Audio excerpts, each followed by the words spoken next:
ओम शांति। ओम शांति। ओम शांति भाई। ओम शांति। भाई जी, एक प्रश्न पूछना था आपसे। हाँ। जो मथुरा वृंदावन जाते हैं अपन, वहाँ पे 84 कोस की परिक्रमा की जाती है। हाँ। मंदिर में दर्शन करने जाते हैं, उसके पहले परिक्रमा की जाती है 84 कोस की। अच्छा, 84 कोस की परिक्रमा मथुरा वृंदावन में ही होती है। बाकी कितने भी और किसी भी तीर्थ स्थान में आप जाते हो, वहाँ पे 84 कोस की परिक्रमा का कोई कहीं पे नहीं होता है। कहीं पर नहीं है वो। तो खाली श्री कृष्ण जी के लिए ही 84 कोस की परिक्रमा का क्यों ऐसा प्रावधान किया गया है कि वहां जाते हैं तो 84 कोस की परिक्रमा करते हैं, उससे पुण्य लाभ मिलता है। उसका क्या रहस्य है, उसके बारे में आप बताइए। भाई जी क्या है, श्री कृष्ण की नगरी कहलाती है मथुरा। हम्म। वृंदावन जो बोलते हैं श्री कृष्ण की नगरी है। और श्री कृष्ण जो है सबसे सुंदर देवता है। सबसे सुंदर जिनको बोलते हैं सुंदर। हम्म। और ये जो श्री कृष्ण की नगरी में 84 की परिक्रमा का महत्व बतलाया गया है कि जो सतयुग की स्टार्टिंग पहले और कलयुग अंत तक हम्म। ये एक ही आत्मा जो है श्री कृष्ण के रूप में जिसने जन्म लिया है। ये आत्मा 84 जन्म सतयुग, त्रेता, द्वापर और कलयुग, ये चारों युगों में जन्म बाई जन्म लेते हुए 84 जन्म लेती है पूरी। अच्छा। तो ये 84 जन्म लेने को ही 84 की परिक्रमा कहा गया है। सतयुग, हाँ, त्रेता, द्वापर और कलयुग में आने के लिए। चारों युगों में श्री कृष्ण जी जो हैं 84 जन्म लेते हैं, जी हाँ, और है ना। सबसे श्रेष्ठ देवता हैं ये और परमात्मा की सबसे श्रेष्ठ रचना श्री कृष्ण जी ही हैं, श्री उनके कृष्ण बराबर है। श्रेष्ठ कोई भी देवता नहीं है। हाँ, उनकी महिमा भी है 16 हाँ। कला संपूर्ण, संपूर्ण निर्विकारी, डबल अहिंसक, मर्यादा पुरुषोत्तम। तो सतयुग से जन्म लेते हुए आते हैं श्री कृष्ण जी, लेकिन दुनिया में ये मत है कि श्री कृष्ण जी द्वापर युग में जन्म लेते हैं। जी ये कहाँ बिल्कुल। तक सत्य है? ये भाई जी क्या है, सत्य है ही नहीं है ये, तो असत्य है। क्योंकि श्री कृष्ण जो है वही लक्ष्मी नारायण बनते हैं। हम्म। श्री कृष्ण ही लक्ष्मी नारायण बनते अभी हैं। लोगों को मालूम नहीं है कि श्री कृष्ण के जो हैं वो लक्ष्मी नारायण बनते हैं। वो एक गीत है ना, कौन सा, हे नाथ नारायण केशव बल्लभ, सब चीज उसी में बोलते हैं, सारे नाम भी उसी में बोलते हैं। वो ये कि इस श्लोक के अंदर पूरे श्री कृष्ण जी के हाँ, नाम आ जाते हैं। नारायण शब्द भी आता है, जी। कृष्ण शब्द भी आता है, वासुदेवाय भी आता है। सारे शब्द आते हैं, बोलने में तो आता है लेकिन हम उसको मान नहीं पाते हैं, कि समझ भी नहीं पाते हैं जी। कि ये जो श्री कृष्ण है यही सतयुग में लक्ष्मी नारायण बनते हैं। क्योंकि स्वयंवर के बाद जो प्रथा चली आई ना, नाम चेंज होने की, नामकरण चेंज हो जाता है स्वयंवर के बाद। तो श्री कृष्ण और राधा का जो नाम है वो स्वयंवर के बाद चेंज हो जाता है, तो उनका नाम नारायण और राधा का नाम लक्ष्मी हो जाता है। अच्छा, तो इनको दुनिया में लक्ष्मी नारायण दुनिया में कहते हैं। यही बताया गया है कि श्री कृष्ण और राधा जी का स्वच्छ और निश्चल प्रेम था, लेकिन उनका विवाह नहीं हो पाया। सच्चाई ये है, स्वयं परमपिता परमात्मा शिव बाबा ने हमें बताया है कि श्री कृष्ण और राधा जी का जब स्वयंवर होता है, फिर उनका नाम चेंज हो जाता है। तो लोगों को ये बात मालूम नहीं है कि उन्हीं का नाम लक्ष्मी पड़ता है राधा जी का, और श्री कृष्ण का नाम नारायण पड़ता है। बिल्कुल। और सतयुग के वो राजा महाराजा और महारानी विश्व के कहलाते मालिक हैं। बनते हैं विश्व वो। के, पूरे विश्व के महाराजा और महारानी इसीलिए श्री लक्ष्मी श्री नारायण होते हैं। इसीलिए वहाँ जो जगह है उसको बोलते हैं बैकुंठ। बैकुंठ लक्ष्मी धाम नारायण बोलते पर हैं, हाँ। बैकुंठ धाम बोलते हैं। मतलब बैकुंठ धाम का भी तात्पर्य है, बे मतलब बादशाही, हम्म। बादशाही मतलब राजाई, उन शब्द को बोल सकते हैं। कुंड हम्म। का मतलब समझते होंगे आप, तो कुंड जो पहले बड़े बड़े कुंड होते थे ना, हम्म। कुंड मतलब कुंड जितना धन धन मिला है उनको, प्राप्त हुआ है। अब इतना धन, अथाह धन उनको प्राप्त हुआ है, उसकी बादशाही उनको राजाई मिली हुई है। तो उनको तो शांति सुख मिल, सभी चीज है उनके पास, हम्म। कोई चीज की जरूरत नहीं है। मतलब बीच में से वो जो है उनका, श्री कृष्ण और राधा जी के बाद में जब उनका स्वयंवर होता है और लक्ष्मी और नारायण बनते हैं, वो चीजें बताई नहीं गई है कि ये यही है। हाँ। वो उनको अलग बता दिया गया और इनको अलग बता दिया गया है। तो यहाँ पे थोड़ा सा डिस्टरबेंस हो गया है ना। वो चीज समझ में नहीं आई है। उसमें बोलते हैं भाई जी क्या है, आजकल कोई जेवर आप बनवाते हो हम्म। तो जो सतयुग है लक्ष्मी नारायण का समय, हम्म। उस समय में क्या है कि सोने का युग बोलते हैं। सोने का युग, हाँ, स्वर्ण सोने युग। का स्वर्ण युग है वो। स्वर्ण जो सोने की चिड़िया भी बोला जाता है। हम्म। तो उस सोने में एक, आज जो जेवर बनते हैं उसमें एक टाका लगता है तांबे का। हम्म। जब ही वो जेवर कंप्लीट होता है, एक टाका लगाना पड़ता है उसमें, तो जेवर कंप्लीट होता है। तो ये द्वापर जो है वो है तांबा। तो हमने वो स्वर्ण का जो देवता है उसको द्वापर में ले आए, और तो द्वापर में मतलब एक, मिलावट कर दी हाँ, वो उनकी। तांबे का टाका लगा दिया, उसमें मिलावट हो गई है। जी। तो उसको यहाँ पे दर्शा दिया है, जबकि वो सबसे श्रेष्ठ है श्री कृष्ण। श्री कृष्ण बराबर श्रेष्ठ ना तो देवी देवता कोई हुआ है देवता, और ना होगा। वो तो उदाहरण, परमात्मा की, शिव बाबा की सबसे श्रेष्ठ रचना, सबसे श्रेष्ठ बच्चा श्री कृष्ण, जो परमात्मा ने जो ज्ञान दिया है वो उस ज्ञान को ग्रहण करके और अपना श्रेष्ठ भाग बनाया, जो लक्ष्मी नारायण के रूप में भी आए हैं, और श्री कृष्ण राधा जी के रूप में भी आए हैं, श्री राम श्री सीता जी के रूप में भी आए हैं, है ना। सुंदर कहने का मतलब है कि उनको नाम श्याम श्याम सुंदर और क्यों है। सुंदर बोलते हैं, उसका अर्थ लोग नहीं जानते हैं। हाँ, आप उसके बारे में भी बताइए। तो श्याम सुंदर का मतलब ये होता है कि जब लास्ट जन्म उनका होता है, 84 की जब परिक्रमा करते हैं, 84 जन्म लगाते हैं पूरे, तो जब लास्ट जन्म जो होता है उसमें श्याम वर्ण हो जाते हैं। हम्म। श्याम वर्ण होने के बाद में जब वो ऐसा कुछ करते हैं, परमात्मा को याद करते हैं, उनकी पढ़ाई करते हैं, तो परमात्मा उनको इतना धन अथाह संपन्न कर देता है और उनको सुंदर बना देता है। श्याम से सुंदर एक ही नाम है कि श्याम और सुंदर। तो हम्म। श्याम से सुंदर बन जाते हैं वो।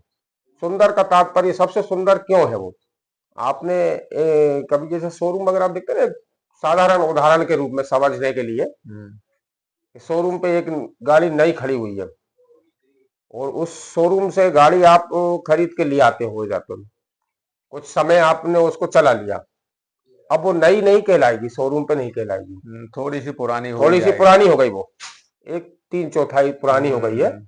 फिर कुछ समय और चलेंगे तो वो 4-5 साल पुरानी हो गई, तो फिर उसको बोलते हैं, उसकी कीमत भी आधी हो जाती हम्म। है ना। और फिर जब लास्ट में ज्यादा पुरानी हो जाती है तो फिर उसमें काम वगैरह ज्यादा निकलने लगता है, तो हर व्यक्ति सोचता है कि मैं नई गाड़ी ही खरीदूं शोरूम से। और ये उसको रहती है, विश्वास रहता है कि 5-6 साल तो कोई काम निकलेगा नहीं अगर नई गाड़ी खरीद लूंगी मैं। तो ऐसे ही कृष्ण जी जो सुंदर बनते हैं बिल्कुल, जब शोरूम में आते हैं, सतयुग में जब वो आते हैं वो, तो उनकी काया बिल्कुल निरोगी होती है। जितने उनमें गुण उनमें होते हैं उसी हिसाब से उनका शरीर कंचन, भी स्वस्थ होता है, कंचन कंचन काया। काया, निरोगी काया, हाँ, और सर्व गुण संपन्न, 16 कला संपूर्ण, संपूर्ण निर्भरकारी, मर्यादा पुरुषोत्तम, इसलिए उनकी महिमा डबल है। अहिंसक, ये महिमा है श्री कृष्ण जी की। डबल अहिंसक से भी तात्पर्य नहीं समझते हैं। डबल अहिंसक हम्म। मतलब ना वाणी से, ना अस्त्र शस्त्र, किसी भी चीज से किसी को, न मन से हम्म। दुख किसी भी व्यक्ति को नहीं दे सकते वो। अच्छा, वो उसमें बताया है कि श्री कृष्ण लीला में श्री कृष्ण जी ने स्वदर्शन चक्र चलाया और असुरों का गला काटा है, शिशुपाल का वध किया है, तो ये इसमें कहाँ तक सच्चाई है। सुदर्शन चक्र का मतलब ये होता है कि स्वयं का दर्शन का चक्र। जी। सुदर्शन चक्र का अगर पूरा तात्पर्य समझे, स्वयं के दर्शन का चक्र।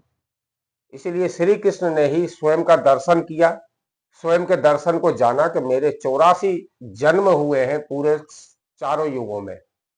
तो ये चारों युगों का दर्शन जो है श्री कृष्ण के पास में ही है, सुदर्शन चक्र, और इसलिए बताया वो गया स्वयं वो। का दर्शन करने के बाद में जो परमपिता परमात्मा शिव बाबा ने जो बताया है कि तुम्हारे अंदर ये अवगुण आ गए हैं, यही असुर हैं, और इनका वध कीजिए। तो अपने अंदर के जो विकार थे, बुराइयां थी, उनका वध किया है श्री कृष्ण जी ने स्वयं का दर्शन करने के बाद। वध करने का मतलब ये हुआ कि अपने अंदर की बुराइयों को बाहर निकाल के फेंक दिया गया। तो वो सर्वश्रेष्ठ, सबसे पूज्य, सबसे सुंदर देवता कहलाते हैं श्री कृष्ण इसीलिए जी। सतयुग में भाई जी, जो देखते हैं ना अपन, सतयुग में लक्ष्मी नारायण के समय इतने असुर वगैरह नहीं दिखाई देते हैं। हम्म। कृष्ण के समय कंस भी दिखाई देगा, जी। और राम के समय रावण भी दिखाई देंगे। ये तो सत्य है। इससे तात्पर्य ये है कि जो हमारे पास विकार रूपी जो लास्ट का जन्म जो था कृष्ण का, जब विकारी हो गए, वो विकार में भी रहे सब चीजों में, तो वो विकार रूपी जो असुर हैं, जो अवगुण रूपी असुर है, जो वो अवगुणों को दूर करने के बाद गुणों से भरपूर हो गए, उनको श्री कृष्ण कहा गया। इसलिए श्री कृष्ण के साथ में कंस और ये आपने जो बोला कौन से वो जिनका गला काट दिया था, मतलब इन सब इनको बुराइयों को बतलाया गया है। त्यागने के बाद में, संपूर्ण बनने के बाद में श्री कृष्ण का रूप जो दिखाया गया है वो नारायण का रूप दिखाया गया है। और नारायण को दिखाया गया है कि शेष शैया पे क्षीर सागर में लेटे हुए और निश्चिंत होकर के अपना कार्य कर रहे हैं। मतलब उन्हें कोई चिंता नहीं दिखाते हैं। नारायण जी को बढ़िया प्रसन्न मुद्रा में दिखाई देते हैं। श्री कृष्ण जी भी प्रसन्न मुद्रा में रहते हैं, लेकिन उनने आसानी से अपने विकारों को दूर किया। तो अच्छा, उसमें एक चीज और बताते हैं भाई जी, गोवर्धन पर्वत का उठाया, बताते हैं उसमें कि इंद्र देव ने इतनी वर्षा की कि उनको गोवर्धन पर्वत उठा करके और अपने साथियों की सबकी रक्षा की उसके नीचे खड़े होकर के, और उसमें सबने एक एक उंगली लगाई। उसका क्या तात्पर्य हुआ? गोवर्धन पर्वत से तात्पर्य है भाई जी कि जब श्री कृष्ण का, जैसे हमने बताया ना अभी आपको, अवगुण और गुणों को धारण करने की प्रक्रिया श्री कृष्ण ने करी, इसलिए अवगुण रूपी असुर उनके साथ दिखाए हैं और गुण रूपी देवी देवता उनको बनाया गया है। तो उस समय आपने देखा होगा कि महाभारत के समय भी आपने उस समय कितने पांडवों को भी दिखाया है, धृतराष्ट्र को भी दिखाया, कौरवों को भी दिखाया, सभी सेना का युद्ध भी हुआ कृष्ण के समय। लक्ष्मी नारायण के समय नहीं बतलाया, कृष्ण जी। के समय बतलाया है। तो कृष्ण के समय में समस्याएं बहुत थी। ये समस्या रूपी जो पहाड़ है, यही गोवर्धन पर्वत है। अच्छा। हाँ, तो जब कोई परिस्थिति विकराल बतलाई गई है कृष्ण के समय के, पूतना भी आई, ये भी आया, वो भी, सब बड़ी बड़ी समस्याएं आई और उनका डटकर सामना भी किया। मतलब जो परिस्थितियां और जो दुर्गुण आए हैं उनको असुरों के रूप में दर्शाया गया है। किसी को पूतना के रूप में दर्शा दिया गया है, किसी को किसी असुर के रूप में दर्शाया गया है। अब गोवर्धन पहाड़ इतना बड़ा पर्वत है, मान लीजिए पर्वत इतना बड़ा है तो उसमें पूरी मथुरा आ जाती है, तो उसको बताया गया उस समय कि पूरी मथुरा आ गई और एक छिंगली उंगली पे श्री कृष्ण ने उठाया। तो एक श्री कृष्ण का उठाने का तात्पर्य नहीं है यहाँ पे।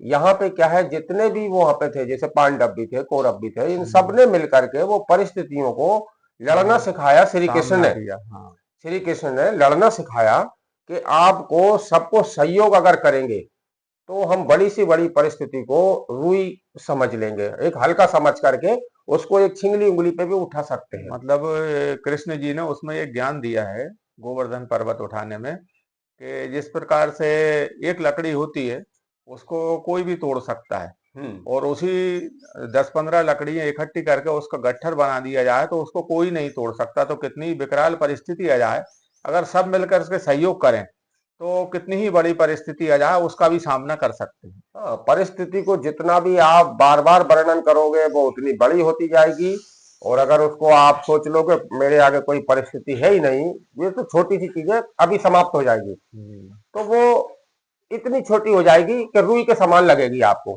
तो उस समय आपको गोवर्धन पर्वत गोवर्धन नहीं लगेगा, सहयोग की जब आपको सहायता मिलती है तो वो रुई लगेगी आपको। भाई जी बहुत अच्छा बताया आपने। 84 कोस की परिक्रमा जो करने जाते हैं हम लोग, तो उसका तात्पर्य ये है कि जब सबसे श्रेष्ठ रचना परमपिता परमात्मा की श्री कृष्ण जी, उनने 84 जन्म लिए हैं इस संसार में आकर के, तो हम परिक्रमा करने का अर्थ यही हुआ कि जब वो जन्म ले सकते हैं तो हम क्यों नहीं ले सकते उनके साथ में जन्म।